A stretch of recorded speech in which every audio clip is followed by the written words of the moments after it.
দেখুন, মূলত আমরা যা বলে আসছি দীর্ঘ 15 বছর ধরে, পশ্চিমবঙ্গের স্কুল কলেজ ক্যাম্পাসের যে অবস্থা, প্রতিটা কলেজে আমাদের বাবা দাদাদের বয়সী তৃণমূলের গুন্ডারা, তৃণমূলের নেতারা সেই ইউনিয়ন রুমগুলো দখল করে রয়েছে।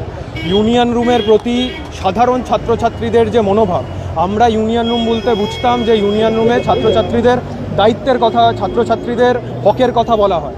আমরা দেখছি এই তৃণমূলের সরকার তাদের এই গুন্ডাদের দ্বারা ছাত্রছাত্রীদেরই এক্সপ্লয়েট করছে। তার বিরুদ্ধে আমাদের আজকের এই মিছিল।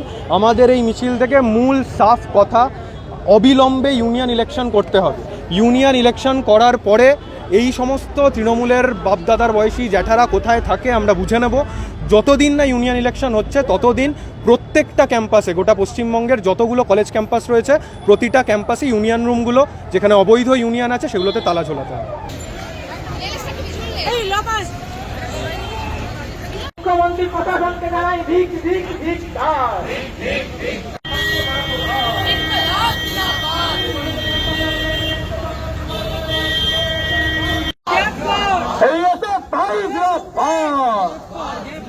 এই ক্যাম্পাসে নিরাপত্তা রক্ষার দাবিতে ছাত্ররা লড়ছে।